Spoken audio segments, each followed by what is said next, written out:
தமிழ் பெருங்குடி மக்களுக்கு என் நெஞ்சார்ந்த வணக்கம்.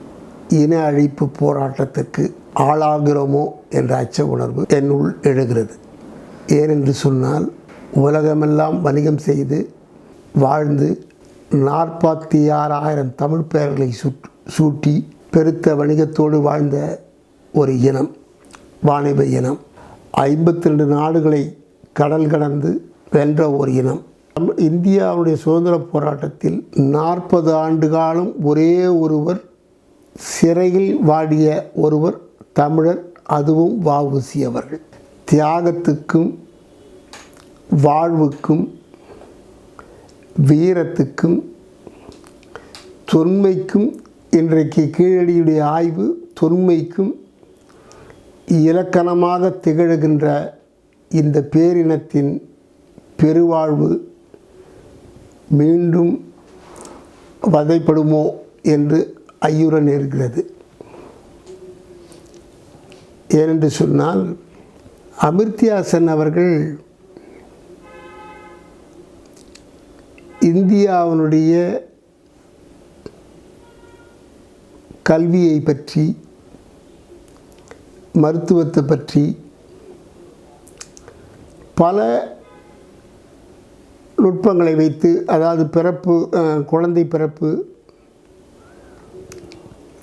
பிறக்கும்போது தாய்மாருடைய இறப்பு, பிறக்கும்போதே இறப்பு, இந்த விகிதாச்சாரத்தில் அத்தனையிலும் தமிழ்நாடு முன்னிலை பெற்றிருக்கிறது என்பதை,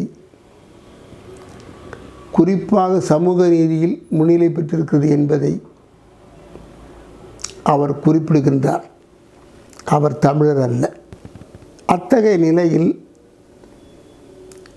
நாம் யாரையும் வஞ்சிக்கவோ நிந்திக்கவோ விரும்பவில்லை. 1945 அண்ணா பணத்தோட்டம் என்ற ஒரு புத்தகம் எழுதினார்கள். அப்பொழுது 330 சதுர கோடி கஜம் மும்பை ராஜதானியில் அகமதாபாத் உள்பட உற்பத்தி செய்கிற நிலைமை இருந்தது. அப்பொழுது சென்னை ராஜதானி 30 சதுர கோடி கஜம் துணிதை நிலைமைதான் இருந்தது. இந்த நிலையிலே வடநாட்டவர்கள் அங்கே வங்கிகளை ஆரம்பித்து, தென்னாட்டிலும் அந்த வங்கிகளை ஆரம்பித்து, தென்னாட்டவருக்கு கடன் கொடுப்பதற்காக அல்ல, வடநாட்டு முதலாளிகளுக்கு கடன் கொடுப்பதற்காக தென்னாட்டிலும் வங்கியை ஆரம்பித்தார்கள். 1945 184 இன்சூரன்ஸ் கம்பெனியை ஆரம்பிக்கிறார்கள், பிரைவேட் லிமிடெட். அதில் 37 கம்பெனி சென்னை ராஜதானியில் ஆரம்பிக்கிறார்கள். 137 கம்பெனி வடநாட்டிலே ஆரம்பிக்கிறார்கள். இந்த 37 கம்பெனியுடைய மொத்த முதலீடு 5 கோடி சென்னை ராஜதானியில். மும்பை ராஜதானியில் ஒரு கம்பெனியுடைய முதலீடு 36 கோடி. அது 1956ஆம் வருடம், அதுக்கு பிறகு 70 மேற்பட்ட இன்சூரன்ஸ் கம்பெனி ஆரம்பிக்கப்பட்ட பிறகு, தேவை என்ற பெயரில் அவரவர் தேவையை பூர்த்தி செய்து கொள்கிற நிலைப்பாட்டை இந்த இன்சூரன்ஸ் நிறுவனங்கள் எடுக்கின்றது என்பதை நேரு அவர்கள் அறிந்த காரணத்தால் ஒட்டுமொத்த இன்சூரன்ஸ் கம்பெனியும் தேசியமயமாக்கப்பட்டது. அதனுடைய நிலைப்பாடு தான் எல்ஐசி. அந்த எல்ஐசி இன்றைக்கு 98 விழுக்காடு இறப்பு விகிதத்தினுடைய காசுகளையும், முதிர்வு பெற்ற தொகையினுடைய காசுகளை 95 விழுக்காடும் கொடுக்கிறார்கள். ஆனால் இன்றைக்கு அவை தனியார் மையத்துக்கு நோக்கி சென்று கொண்டிருக்கிறது என்கிற பொழுது, அந்த நிறுவனம் கோரிக்கையற்ற நிறைய முதலீடுகள் தங்கிய காரணத்தால் அந்த முதலீடுகளை எல்லாம் அரசினுடைய அடிப்படை கட்டமைப்பு வசதிக்கு முதலீடு செய்து கொண்டிருந்த நிலைமை இன்றைக்கு அரசுக்கு பதிலாக யாரோ தடம் மாறி தனியார் கைக்கு செல்லக்கூடிய வாய்ப்பு இருக்கிறது என்ற நிலைப்பாட்டை அறியும் பொழுது வேதனை எஞ்சுகிறது. அது மட்டுமல்ல, இன்றைக்கு நிலைமை என்னவென்று சொன்னால், எல்லா இடத்திலேயும் தவறான ஒரு அணுகுமுறைகளை இன்றைக்கு இருக்கிற ஆட்சியாளர்கள் கொண்டு வந்து அதிகாரம் என்ற ஒற்றை கோரிக்கையிலே ஆளுமை பெற வேண்டும் என்று விரும்புகிறார்கள். யார் ஆளுவதை பற்றி நமக்கு கவலை இல்லை. யார் வேண்டுமானாலும் ஆளலாம், தவறு கிடையாது. ஆள்பவர்கள் ஒரு நாள் இந்த மண்ணுக்கு எல்லோரும் செல்ப வேண்டியவர்கள் என்பதை உணர்ந்தால் பிறருக்கு தவறு இழைக்க வேண்டிய அவசியம் இருக்காது என்பது என்னுடைய கூற்று. பேரறிஞர் அண்ணா அவர்கள் ஒரு கருத்தை சொல்வார்கள், மாற்றாந்தோட்டத்து மல்லிகையும் மணக்கும் என்று. நம்முடைய முதல்வர் அவர்கள் $1 டிரில்லியன் எங்களுடைய தமிழகத்தில் பெருக்கி இருக்கிறோம் என்ற ஒரு வார்த்தையை சொன்னார்கள். நம்முடைய பாரத பிரதமர் அவர்கள் $5 டிரில்லியன் இலக்காக வைத்திருந்தார்கள். பரவாயில்லையே, மாற்றானாக இருந்தாலும் $1 டிரில்லியன் நம்முடைய கரத்தை வலுப்படுத்த, நம் எண்ணத்தை மேம்படுத்த, நாட்டை வளப்படுத்த உறுதுணையாக ஒரு இயக்கம் இருக்கிறது என்பதற்காக அந்த நிலையிலே அதை அரவணைத்து செல்லக்கூடிய வாய்ப்பை பெறாமல் அனுதினமும் ஆளுநரை வைத்து சட்டமன்றத்தில் இயற்றப்படுகிற திட்டங்களை தடுக்கின்ற முயற்சியிலே வெகு சிரத்தை எடுத்துக்கொண்டு தொடர்ந்து வஞ்சிக்கிற நிலைமை தொடர்ந்து ஈடுபடுகிற பொழுது மீண்டும் பண்பாட்டு அழிப்பு, கலாச்சார அழிப்பு, மொழி அழிப்புக்கு இவர்கள் ஆயத்தமாகிறார்கள் என்பதை நான் எண்ணி பார்க்கிறேன். வாழ்க்கையில் எது வரும் என்பது யாருக்கும் தெரியாது. இன்றைய நிலை நிச்சயம், நாளைக்கு எந்த நிலை எது நிச்சயம் என்று தெரியாது. அதே போல் இதுவரை பல வல்லரசுகளாக வாழ்ந்தவர்கள் எல்லாரும் வீழ்ச்சியை பெற்றது ஒரு கட்டத்தில் ஏன், எதனால் என்று பார்த்தோம் என்றால், எல்லோருக்கும் ஒரு நாள் வீழ்ச்சி உண்டு, எல்லோருக்கும் தன்னுடைய செயலால் எதிர்வினை உண்டு என்பதை அறிந்து செயல்பட்டால் எல்லோருக்கும் துன்பம் இல்லாமல் எல்லோரும் மகிழ்ச்சியாக ஒற்றுமையோடு வாழலாம். அண்மையிலே இந்த மும்மொழி கொள்கையை திரிப்பதற்காக வந்திருக்கிறார்கள். இந்த கேள்வியை பார்க்கும் பொழுது அண்ணா அவர்கள் பாராளுமன்றத்தில் 1963 உள்நாட்டிலும் வெளிநாட்டிலும் தொடர்பு கொள்ள ஆங்கில மொழி, அதேபோல் அவரவர் தாய்மொழியை கற்போம் என்று அடுத்த கருத்தையும் சொன்னார்கள். வெளிநாட்டு மொழிக்கு ஏன் வக்காலத்து வாங்கிறீர்கள் என்று அன்றைக்கு கேட்டார்கள். இன்றைக்கு என்ன நிலைமை என்று சொன்னால், இந்த மும்மொழி கொள்கையை பற்றி பேசுகிறார்கள் அல்லவா.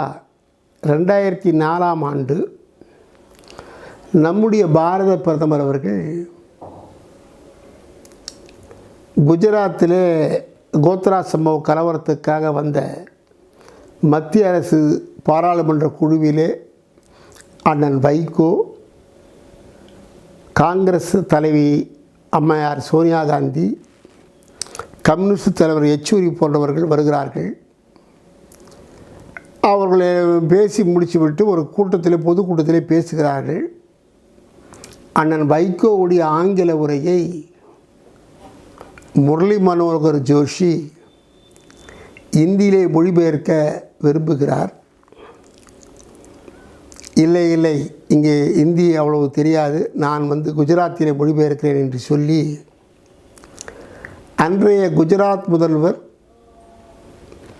குஜராத்திலே மொழிபெயர்க்கிறார் என்று சொன்னால் தனக்கு ஒரு சட்டம், மற்றவர்களுக்கு ஒரு சட்டம் என்பது சரியாக இருக்குமா என்று தெரியவில்லை. ஏற்கனவே அவர் குஜராத் முதலமைச்சராக இருக்கும்போது ஃபெடரலிசம், கூட்டமைப்பு சித்தாந்தத்தை பற்றி பேசியவர்கள். இன்று பிரதமரான பிறகு அவர் அந்த கூட்டமைப்பு செய்தியை விட்டுவிடுகிறார் என்கிற பொழுது வருந்தக்கூடிய செய்தியாக இருக்கிறது.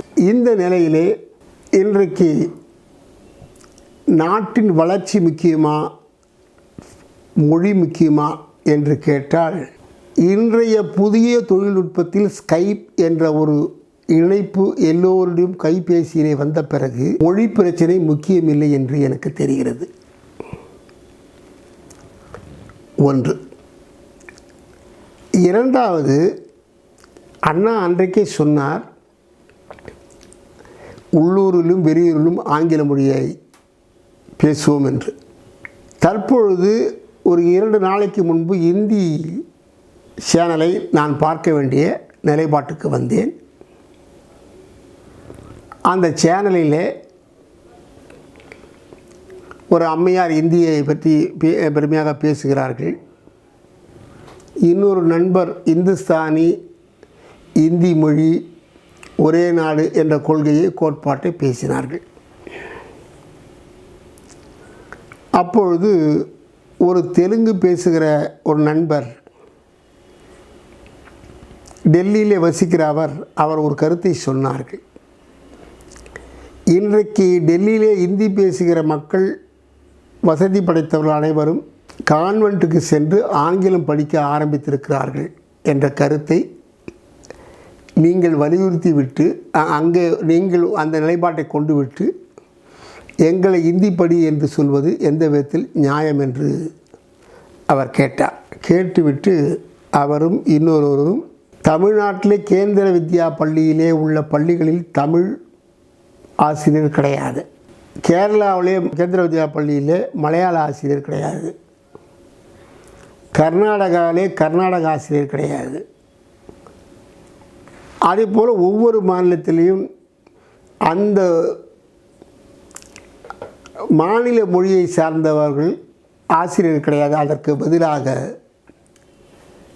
சமஸ்கிருத ஆசிரியர்கள், இந்தி படித்த ஆசிரியர்கள் 2 பேர் தான் இருக்கிறார்கள், ஆங்கிலம் படித்த ஆசிரியர்கள் இருக்கிறார்கள் என்ற நிலைப்பாடு இருக்கிற பொழுது 24,000 பேர் பேசுகிற சமஸ்கிருதத்துக்கு இத்தனை முக்கியத்துவம், எந்த மாநிலத்துடைய மொழியாக இல்லாத ஒரு மொழிக்கு இவ்வளவு பெரிய முக்கியத்துவம் ஏன் ஏன் ஏன் என்ற கேள்வி எங்களுள் எழுகிறது.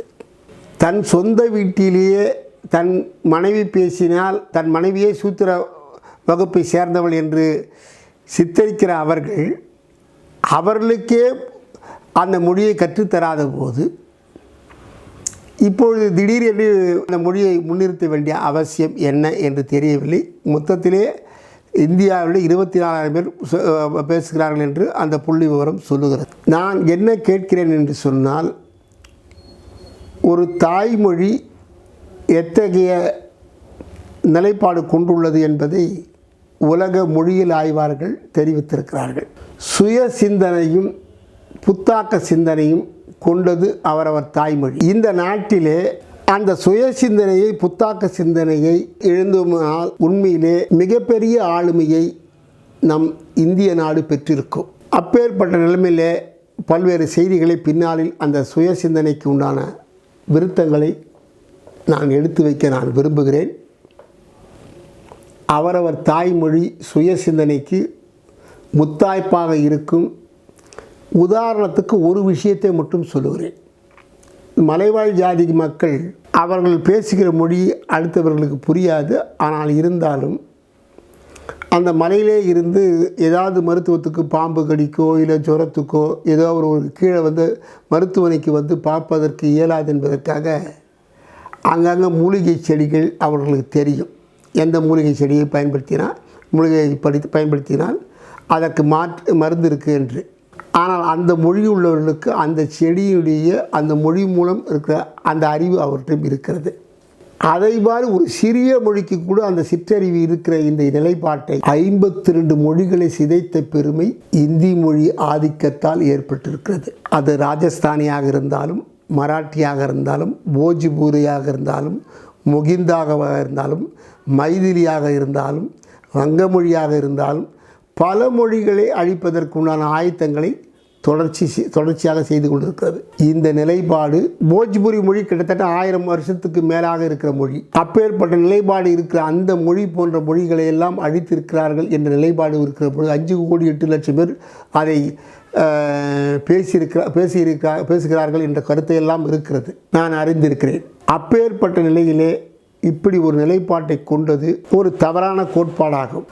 நாங்கள் பெரும்பான்மை 42 விழுக்காடு இருக்கிறோம், நாங்கள் சொல்வதுதான் நீங்கள் கேட்க வேண்டும் என்று சில நிலைப்பாட்டை சில நண்பர்கள், வடநாட்டு இந்தி பேசும் நண்பர்கள், தலைவர்கள் கொண்டிருக்கிறார்கள். உங்கள் கருத்து சரியா தவறா என்கிற ஒரு வாதத்துக்கு வருமானமானால், சிங்கப்பூரில் 77.89 விழுக்காடு சீன மொழி, மேண்டினா மொழி பேசுகிறவர்கள்.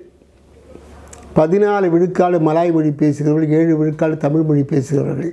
ஆனால் லீ குவான் யூ அந்த அந்த நாட்டினுடைய வளர்ச்சிக்காக பாடுபட வேண்டும். நீர்வளம் இல்லாத நாடு, நிலவளம் இல்லாத நாடு.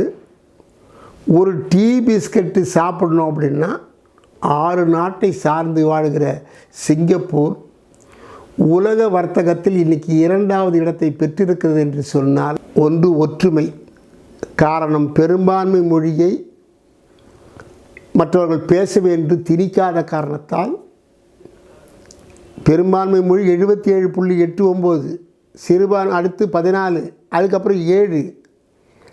அந்த 7 விழுக்காடுக்காரங்க கூட அதில் பாதிக்கக்கூடாதுன்றதுக்காக, அந்த பெரும்பான்மையை ஒப்படைக்கக்கூடாதுன்றதுக்காக பொது மொழியாக ஆங்கிலம் என்று அறிவித்த காரணத்தால் எங்கள் அண்ணா அவர்கள் அன்றைக்கு 63 சொன்னதை போல உலகை அறியவும் உள்ளூரை அறியவும் ஒரே மொழி போதும் என்று அந்த முடிவு எடுத்த காரணத்தால், ஒற்றுமை உணர்வோடு வாழ்கிற காரணத்தாலும் அந்த வர்த்தகம் எந்த வளம் இல்லாத அந்த நாடு வளர்ந்திருக்கிறது.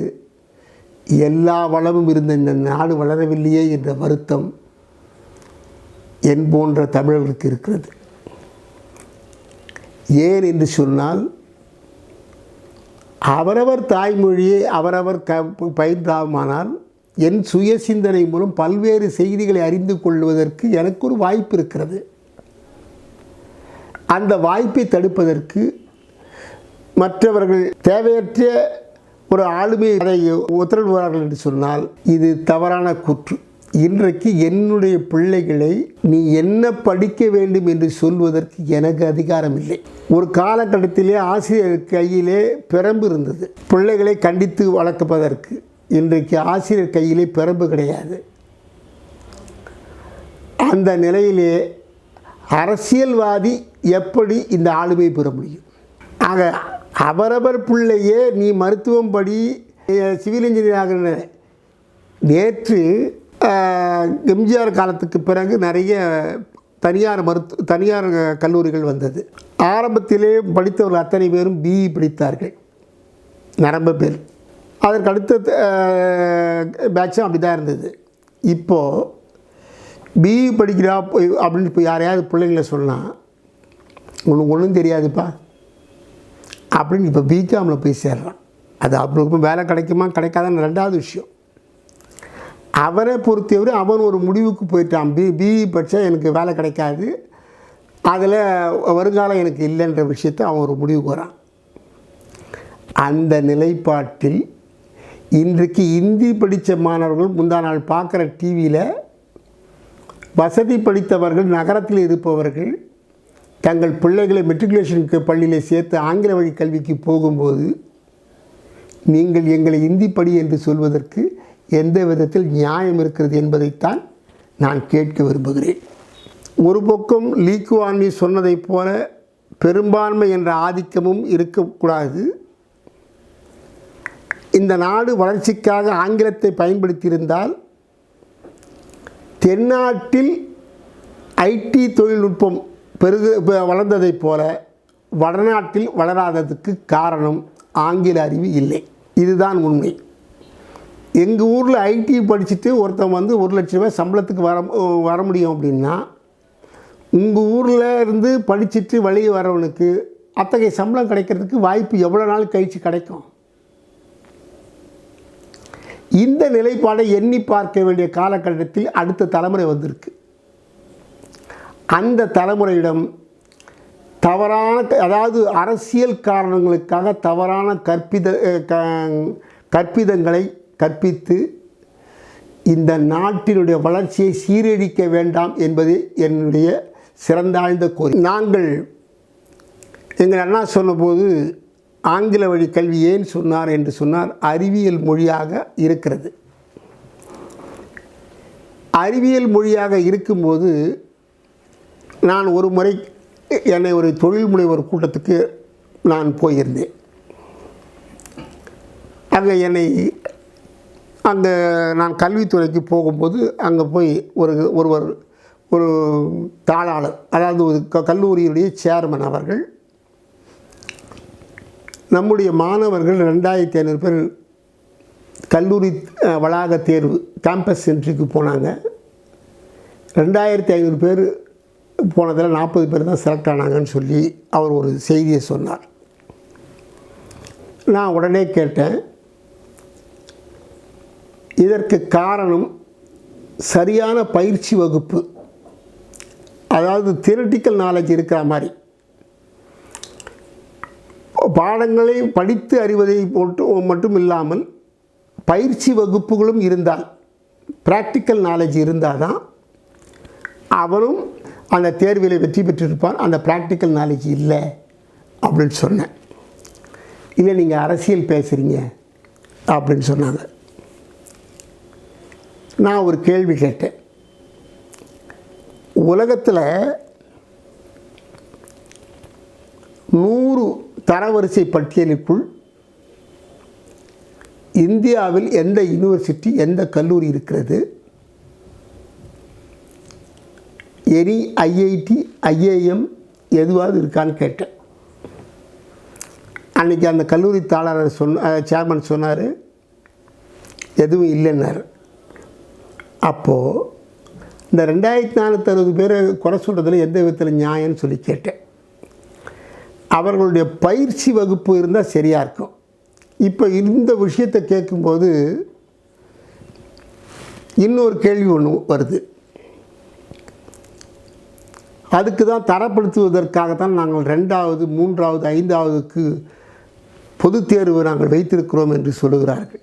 நான் உலகத்திலேயே கல்வியிலே முதன்மையாக இருக்கிற பின்லாந்து நாட்டை ஏறெடுத்து பார்த்தேன்.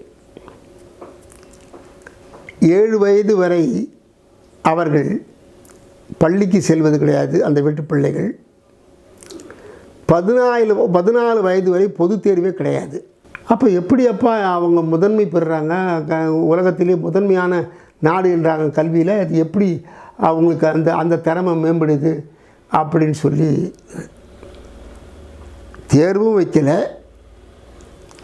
இப்போ நீங்கள் என்ன சொல்கிறீங்க, நான் 3வதுக்கு, 5வதுக்கு, 8வதுக்கு தேர்வு வைக்க போகிறேன்னு சொல்கிறீங்க. அந்த தேர்வும் வைக்கல, அவன் முதன்மையாக இருக்கான்றான். எப்படி இது ஒன்றும் புரியலையே எனக்கு அப்படின்னு சொல்லி கொஞ்சம் பின்னோக்கி பார்க்க வேண்டிய நிலைமைக்கு பார்த்தோம். மேதகு அப்துல் கலாம் அவர்கள் ஒரு முறை பின்லாந்துக்கு போயிருந்தாங்க. அந்த பின்லாந்தில் போய் உங்கள் நாடு வளர்ச்சியை பற்றி எனக்கு சில விஷயம் தெரிஞ்சுக்கணும், நீங்கள் இந்த துறையில் சிறப்பாக விளங்குறீங்க, எலக்ட்ரானிக் துறையில் சிறப்பாக விளங்குறதால வாகனத்தில் போகும்போது இதில் தொலைக்காட்சியில் அந்த செய்திகளை தொடர்ந்து கேட்க முடியல. சில இடத்துல அந்த டவர் இல்லாததுனால அங்கே அந்த தொடர்ந்து கேட்கக்கூடிய வாய்ப்பு இல்லை. நீங்கள் இதை சிறந்து விளங்குறதால சேட்டலைட் மூலமாக அதுக்கு உண்டான வாய்ப்பை உருவாக்குவீங்களா அப்படின்னு ஒரு வார்த்தை கேட்குறார். கேட்டுட்டு அடுத்த கேள்வி முன்னுக்கு வந்ததை பற்றி கேட்குறார். நாங்கள் ரஷ்யாவுக்கு ஏற்றுமதி பண்ணோம். ரஷ்யா நாட்டுக்கு ஏற்றுமதி பண்ண போது ரஷ்ய நாடு என்றைக்கு சிதறண்டு போச்சோ அந்த எங்களால் ஏற்றுமதியை பண்ண முடியல. அதனால் மிகப்பெரிய அளவுக்கு பொருளாதார சரிவு ஏற்பட்டது. இந்த பொருளாதார சரிவை சரி செய்கிறதுக்காக நாங்கள் என்ன பண்ணோம் அப்படின்னா, எங்களுடைய மக்கள்கிட்ட 40 நாள் அவகாசம் கொடுத்த, ஏதாவது ஒரு புதிய பொருள் உலக சந்தையில் விற்கக்கூடிய புத்தாக்க பொருள், அந்த பொருளை உற்பத்தி செய்கிற திட்டம் யார்கிட்டையாவது இருந்தால் என்னை பாருங்கன்னு சொல்லி சொன்னேன். அந்த திட்டத்தில் 22 நாள் யாரும் பல பேர் பார்த்தாங்க. சரியான தீர்வு எனக்கு கிடைக்கல. 23ஆம் நாள் 4 இளைஞர்கள் பார்த்தாங்க. அவர்கள் ஒரு திட்டத்தை சொன்னாங்க, நல்லா இருந்தது, ஏற்றுக்கினேன். அரசு அவர்களுக்கு உரிய அனுமதி கொடுத்தது. இந்த நிலையில் அனுமதி கொடுத்த பிறகு நிலைமை என்னாச்சு அப்படின்னா, அந்த பொருளை தயாரித்து விற்ற பிறகு 6% ஜிடிபி உயர்ந்தது. முத தொலைபேசியில் புரட்சியை செய்த நோக்கியோ செல், அந்த புரட்சிக்கு அப்புறம்தான் அடுத்த கட்ட வளர்ச்சி தொலைபேசியில் வந்தது. அவர்களே ஆரண்டியில் தூங்கிட்ட பிறகு அடுத்து வந்தவங்க அவங்கள பார்த்து காப்பி அடித்து அதை மேம்படுத்தி அதன் மூலம் வளர்ச்சியை என்ன பண்ணாங்க அப்படின்னா, அடுத்த கட்ட வளர்ச்சிக்கு போகும்போது இவர்களுடைய சந்தையை அவங்க பிடிச்சி இவங்களுடைய நிறுவனத்தை வாங்க வேண்டிய சூழலுக்கு வந்திருக்காங்க. அப்படின்னா அறிவு தேடல், ஆராய்ச்சி, ரிசர்ச் அண்ட் டெவலப்மெண்ட், ஆய்வும் அதை மேம்படுத்துகிற விதமும் தொடர்ந்து ஒரு நாட்டில் இருந்தால்தான் பிற நாட்டை நாம் ஆளுமைப்படுத்த தேவையில்லை, அடிமைப்படாமல் வாழக்கூடிய வாய்ப்பு கிடைக்கும். அந்த அடிமைப்படாமல் வாழ்வு கிடைக்க வேண்டும் என்று சொன்னால், இன்றைக்கு கூட அமெரிக்காவில் சில வரி விதிப்புகளுக்கு விலக்கு கோரும்போது, இதெல்லாம் வாங்கினா இவ்வளோ தூரம் நீ பொருள் வாங்கினா நாங்கள் விலக்கு தரேன்னு சொல்லி அவர்கள் உத்தரவை நாம் கேட்கிற நிலைமைக்கு வருவதற்கு காரணம், மக்கள் செல்வம் இருந்தும் மனித வளம் இருந்தும் அறிவு செல்வம் இல்லாத காரணத்தால், ஆராய்ச்சி தன்மை நம்மிடம் இல்லாத காரணத்தால் நாம் அடுத்தவருக்கு அடிபடுகிறோமே என்ற வருத்தம் என்னுள் இருக்கிறது. நான் யாரையும் குறை சொல்லவில்லை. நாம் எதை நோக்கி பயணிக்க வேண்டும், எது பயணம், எது வாழ்க்கை என்பதை நாம் முடிவு செய்ய வேண்டிய காலகட்டத்தில் இருக்கிறோம். இன்றைக்கு கூட ஒரு காலகட்டத்திலே கணிப்பொறியிலே மிக அதிக அளவுக்கு தேர்ச்சி பெற்ற அமெரிக்காவாக இருந்தது. இன்றைக்கு அந்த கணிப்பொறியிலே இருக்கிற சிப்புகளை மிக சிறந்த திறனாய்வு மூலம் இன்றைக்கு சீனா கண்டுபிடிச்சி டீப்சீக் என்ற ஒரு சிப்பை கண்டுபிடிச்சதன் விளைவு ஒரே நாள் $5700 பில்லியன் அளவுக்கு பங்கு சந்தை விழுந்திருக்கிறது என்று சொன்னால், அறிவு தேடல் எத்தகையது என்பதை நாம் எண்ணி பார்க்க வேண்டும். அதிகாரம் எதுவரை பயன்படும், அறிவு தேடல் எதுவரை பயன்படுகிறது? அறிவு தேடல் கடலுக்கு அப்பாலும் பயணிக்கும், உலகமெல்லாம் பயணிக்கும். அதிகாரம் நம்முடைய நாற்காலி உரிய மட்டும் பயன்படும். அந்த அதிகாரத்துக்கு ஆட்படாமல் அறிவு தேடலுக்கு நாம் ஆட்பட்டால்தான் இந்த நாடு வளம் பெறும். அதை தமிழ்நாடு தொடர்ச்சியாக அந்த அறிவு தேடலை முன்னெடுத்து வருகிறது. ஏனென்று சொன்னால், இதை நான் ஆரம்பத்திலே சொன்னேன், அமிர்த்யா சென் அது ஆரம்பத்திலே சொன்னார். அவர்கள் தமிழ்நாடு அவர்கள் சமூக நீதியில், எல்லா செய்தியில், மருத்துவத்தில், கல்வியில் இன்றைக்கு உயர்கல்வியே 49 விழுக்காடு இருக்கிறது என்று சொன்னால் இதற்கு என்ன காரணம்? சீனாவிலே ஒரு செய்தி 1970 15 கோடி பேர் தப்பித்து போய் ஒருவேளை உணவு கிடைத்தால் போதும், வேற்று நாட்டில் அகதியாக வாழ தயாராக இருக்கிறோம் என்ற நிலைப்பாட்டுக்கு வந்துவிட்டார்கள். இந்த நிலையிலே நாம் இருவர் நமக்கு ஒருவர் என்ற நிலைப்பாட்டை கொண்டு வந்தார்கள் சீனாவிலே. அந்த நிலையிலே அன்றைக்கு 68 அண்ணா அவர்கள் அமெரிக்காவுக்கு போய்விட்டு நாம் மக்கள் தொகையை கட்டுப்படுத்தினால்தான் எதிர்கால வளர்ச்சி என்கிற நிலைப்பாட்டை கொண்டார்கள். அந்த வளர்ச்சியை தமிழ்நாடு அன்றைக்கு எங்களை விட 10 மடங்கு கூடுதலாக இருந்த மும்பை விட 1945 அண்ணா எழுதின பணத்தோட்ட புத்தகத்தின் பிரகாரம் 10 மடங்கு பின்னாடி இருந்த தமிழகம் இன்றைக்கு 2வது இடத்துக்கு வந்திருக்கிறது என்று சொன்னால், இந்த மக்கள் தொகையை கட்டுப்பாட்டினாலும் அதனால் ஈட்டிய வருவாய், இன்றைக்கு 10 குழந்தை பிறந்து அத்தனை குழந்தையும் படிக்க வைப்பதற்கு உண்டான வாய்ப்பு இல்லை. அத்தை செலவு செய்து இந்த நிலைப்பாடு வடநாட்டில் இருக்கிற காரணத்தால் அங்கே கல்வி அறிவு குறைவு ஒன்று. ரெண்டாவது, இந்த செய்தியை சீனாக்காரன் செய்யும் பொழுது எங்கள் அண்ணா அறிந்து கொண்டு இங்கே வந்து செய்தபோது அவர்கள் நீங்களும் செய்திருந்தால் அவர்கள் பிள்ளைகளும் நன்றாக படித்திருப்பார்கள் என்பது தான் என் குறிக்கோள். அதே நேரத்தில் ஆங்கிலத்தை அறிந்திருந்தால் மேம்பட்டிருப்பார்கள் என்ற நிலைப்பாடு. இன்றைக்கு உங்களுடைய பிள்ளைகள் என்ன முடிவு எடுக்கிறார்களோ அந்த முடிவை அன்றைக்கே எடுத்திருந்தால் அவர்களும் மேம்பட்டிருப்பார்கள் என்ற நிலைப்பாட்டை நான் எடுத்து கூற நான் விரும்புகிறேன். அதே நேரத்தில் அடுத்தாற்போல அவர்கள் சில முடிவுகளை எடுத்தார்கள். அதன் விளைவாக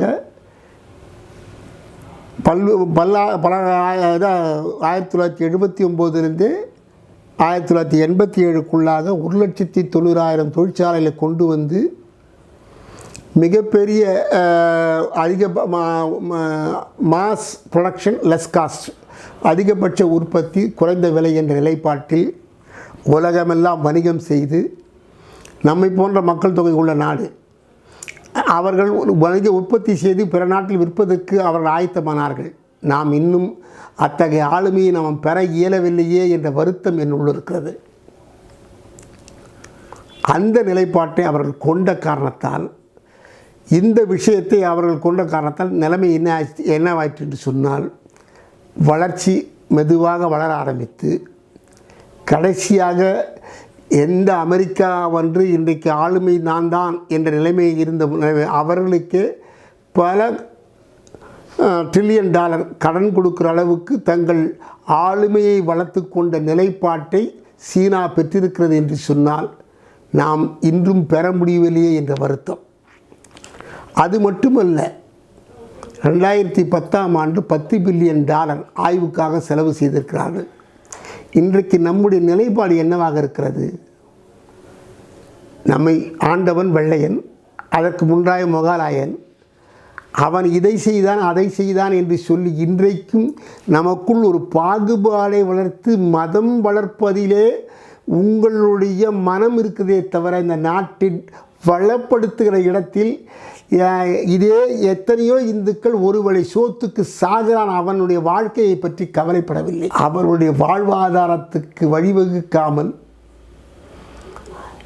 தேவையற்ற மொழியையும் திணிப்பதாலோ உங்களுடைய நிலைப்பாடு என்னவோ நீங்கள் செல்லுங்கள். உங்களுடைய நிலைப்பாடு சரியாக இருக்கும் பட்சத்தில் எப்படி பிஇ படித்தவனுக்கு வேலை கிடைக்கிற வாய்ப்பு இருந்திருந்தால் அடுத்து படித்தவன் பிஇ படிப்பதற்கு உண்டான வாய்ப்பை உருவாகி இருக்குமோ அந்த நிலைப்பாட்டை இந்தி படித்தவன் அனைவரும் நல்ல வேலையில் நல்ல பெருவாழ்வில் வாழுகிற நிலைப்பாடு இருந்தால் பின்னாடி வருகிறவன் தானாக வரக்கூடிய வாய்ப்பு இருக்கிறது.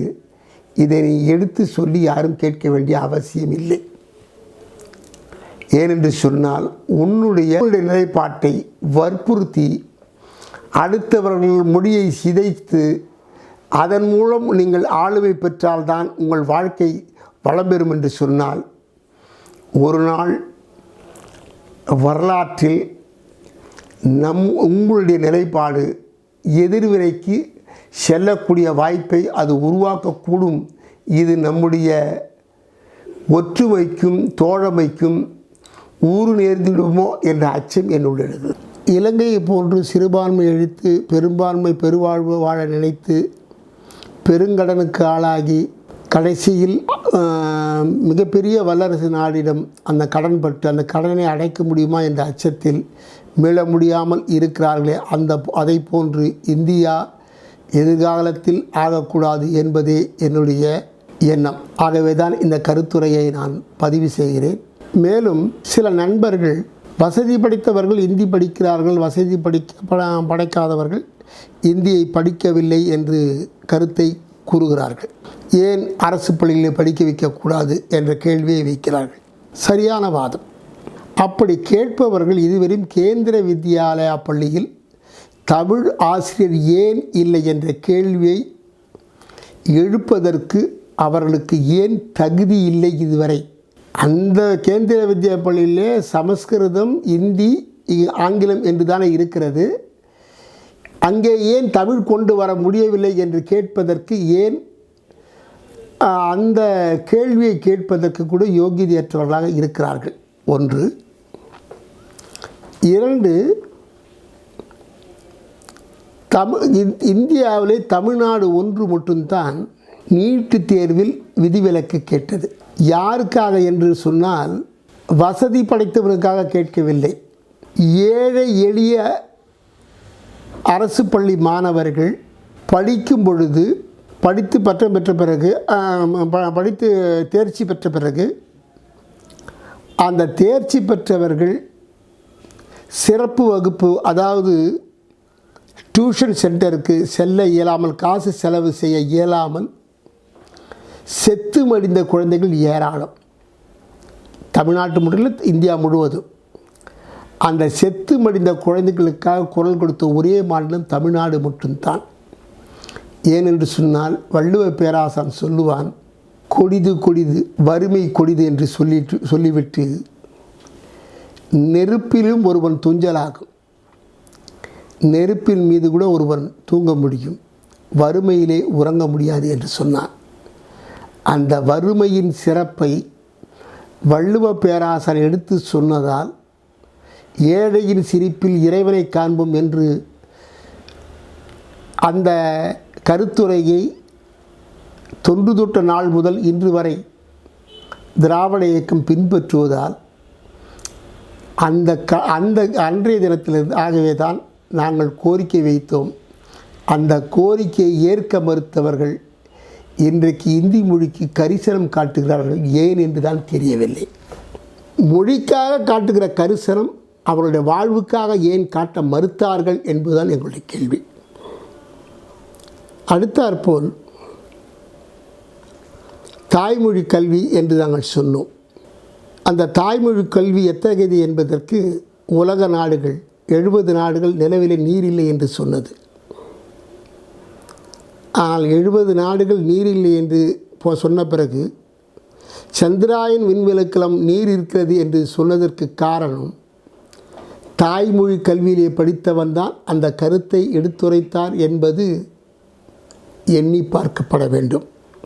அதை போல லேண்டர் 3 விண்வெளியில் இறக்கி வரும் தாய்மொழி கல்வியை படித்தவர் தான். அதை போல கிரியோஜன் என்ஜினுக்கு தொழில்நுட்பம் தர முடியாது என்று மறுத்த காரணத்தால் அந்த தாய்மொழி கல்வியிலே படித்தவர் தான் இன்றைக்கு இஸ்ரோவுடைய தலைவராக இருக்கிறார்கள். இப்படி ஒரு தாய்மொழியால் படிப்பதால் என்ன திறனாய்வு அவர்களுக்கு மேம்படுகிறது என்பதற்கு இவையெல்லாம் சான்றாக எடுத்து வைக்கிறேன். எங்கள் மொழி படித்ததுக்காக அல்ல, இதை போன்ற ஒவ்வொருவருடைய தாய்மொழியையும் அவர்கள் இது போன்ற ஆளுமைக்கு உருவாக முடியும்.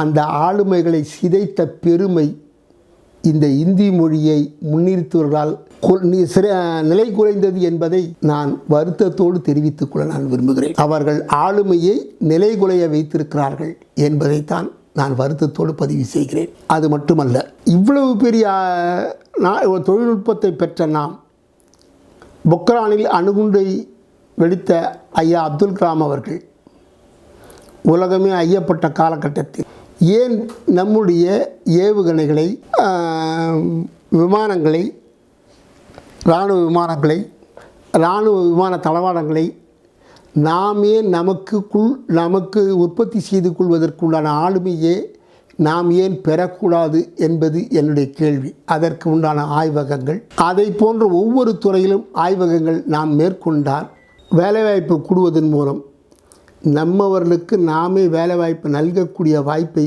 பெறுவதற்கு உண்டான வாய்ப்பை பெற முடியும்.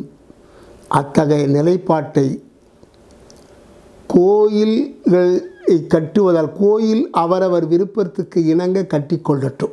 அதற்கு பிற இனத்தவர் கையகப்படுத்துவதற்காக, அதை பிரத்யோக முயற்சிக்காக அதை ஒரு முதலீடாக செய்வது சரியான ஆளுமையாக எனக்கு தெரியவில்லை.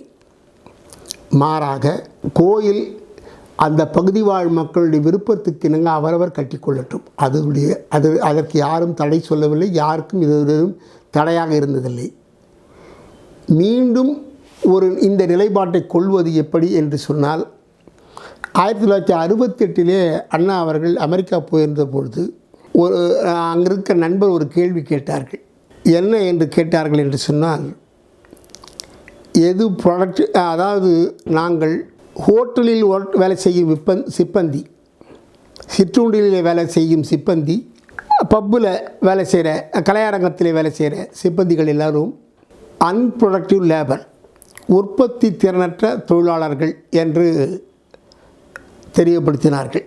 அதை போல அப்போது அவரையெல்லாம் உற்பத்தி திறனுள்ள தொழிலாளர்களாக நாங்கள் மேம்படுத்த வேண்டும் என்ற கோரிக்கை 68 வைத்தார்கள். நாம் அத்தகைய நிலைமையை கொள்ள வேண்டும் என்று சொன்னால், உற்பத்தி திறனுள்ள நாம் திட்டங்களை வகுத்தால்தான் வேலைவாய்ப்பு பெருகும்.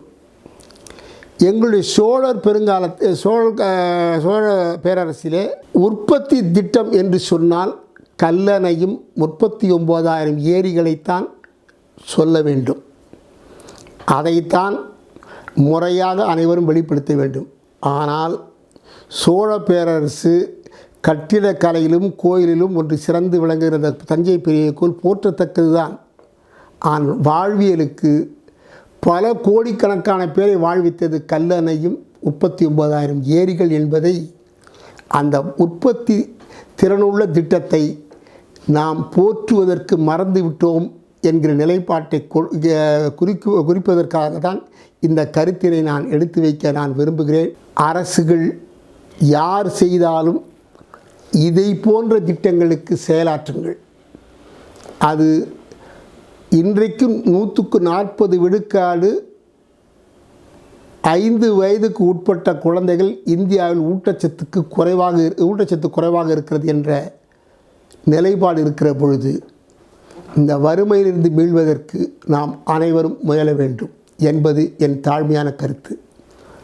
அடுத்து, நாம் எதை மேம்படுத்த வேண்டும் என்கிற நிலைப்பாட்டை எண்ணி பார்த்து ஒருவருக்கொருவர் நீயா நானா என்று போட்டியிடாமல், argument is the best, discussion is the best என்று சொல்லுவார்கள்.